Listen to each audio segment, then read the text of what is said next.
voltamos. Na questão, nós estamos falando de célula hematopoética, que forma a hemácia, e os defesa, que são os leucócitos, então essa parte vermelha, essa parte branca, e nós temos ainda os que a gente chama de sistema de coagulação, que seriam as plaquetas. Então todo o nosso sangue ele é renovado a cada 90 dias. A cada 90 dias, todo esse nosso sistema é reparado pelas células-tronco que nós temos na nossa medula óssea. Então todo mundo tem que ter essas células funcionantes.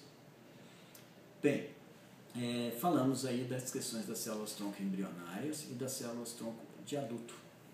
Podemos comentar a respeito de célula-tronco do cordão umbilical.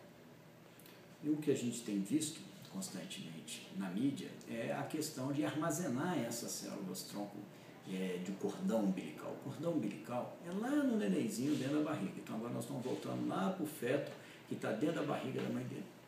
A gente sabe que o neném, no sangue dele, ele vai ter células-tronco da medula óssea, porque o bebê só vai formar a medula óssea depois do nascimento. Então, enquanto ele estiver dentro da barriguinha, todas as células da medula óssea dele estão na própria circulação do bebê. Então, o neném, para ele poder sobreviver, ele tem que ter um pouco mais de sangue. Esse sangue é necessário para que ele saia pelo cordão umbilical, vá lá na placenta, fazer as trocas com a mãe e voltar. Então, todo neném tem mais sangue do que ele precisa. Mas dentro do útero ele precisa ter esse sangue em excesso.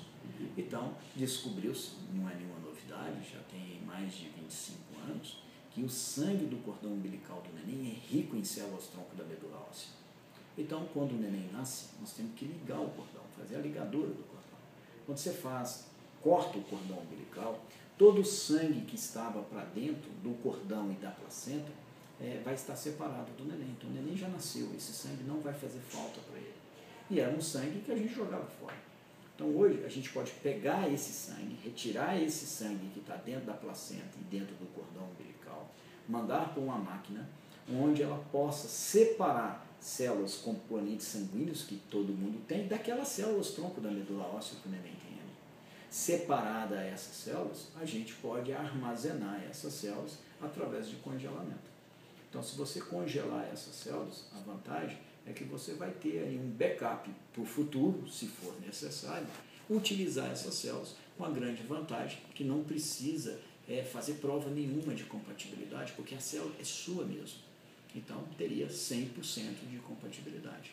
O emprego dela seria no sentido de tratar qualquer doença que no futuro o neném ou essa pessoa, já criança ou adulta, apresente uma deficiência da medula óssea.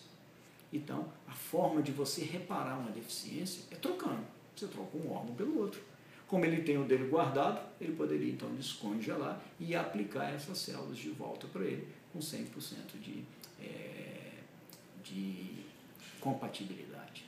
Então, essa é o que a gente tem visto, né? Que muitas mães têm preocupado nesse sentido de armazenar essas células como um seguro biológico, no sentido de que, no futuro, se fosse necessário, poderia utilizar para esses tratamentos. Então, isso é o que a gente tem visto na maioria dos casos, quando se discute a questão de células-troncos. Tem outras pesquisas sendo feitas em relação à célula-tronco mesenquimal, às células-tronco estaminais, né, que seria programar a célula-tronco adulta a voltar a ser uma célula-tronco embrionária lá atrás, com o intuito de dividir para outros tecidos ou para outras fontes. Esse foi os autores que ganharam o prêmio Nobel desse ano de medicina, a reprogramação dessas células. Mas ainda isso nós temos que aguardar mais tempo para ver a aplicabilidade futura. Até logo!